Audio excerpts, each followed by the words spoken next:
Working in collaboration with Inuit and other partners, Arctic Tern I is a 47-foot polar expedition vessel operated by the Students on Ice Foundation, a pioneer and leader in polar education since 1999. Over the last 3 summers, Arctic Tern I has sailed thousands of miles in West Greenland and the eastern Canadian Arctic to complete a biodiversity assessment of critical and changing Arctic environments. We've supported students, scientists, and filmmakers working on a diverse range of projects and explored some of the most remote and beautiful places on the planet. This year, we visited communities, continued bird surveys, and filmed the unique scenery and wildlife with different groups joining us along the way. I am here on Arctic Tern partly because it's a magical adventure in a really interesting part of the world, and partly so I can do research in some of the communities that we're passing through here in Greenland. My research is looking at how communities can interact with corporations and governments in resource management. And here in Greenland, what that means is I'm looking at mineral development mostly, and how communities can get involved in deciding which mineral projects go ahead and which ones don't, and how they benefit from those projects and how they can alleviate negative impacts.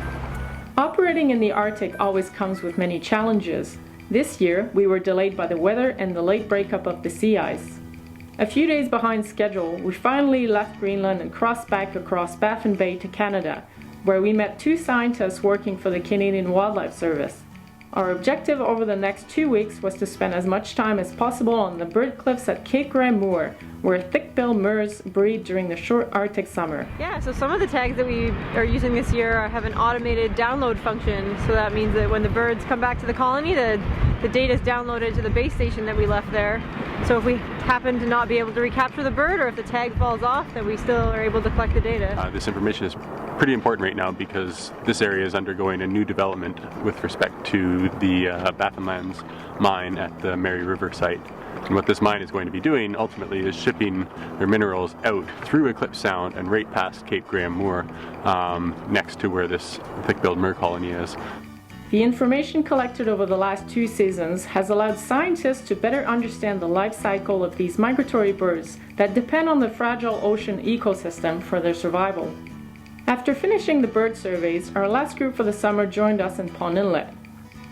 Oceans North promotes science and community-based conservation of Canada's Arctic Ocean and the resulting well-being of Indigenous residents who rely upon its natural wealth. So I'd like to go down into the bottom of Milne Inlet. There's also some people doing shore-based narwhal research here. We filmed the connection Inuit have with the land, the ocean, and the region's unique wildlife, focusing on the areas near Pond Inlet.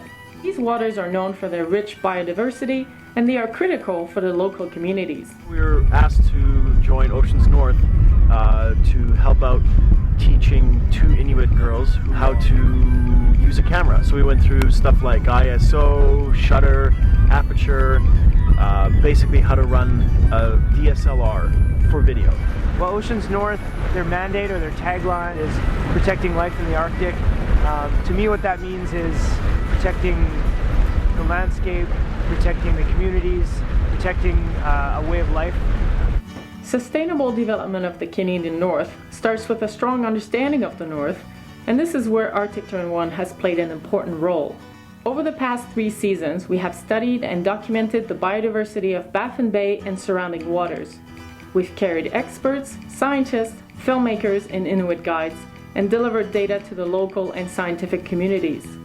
In our way, we hope that we have contributed to the sustainability of the changing Arctic.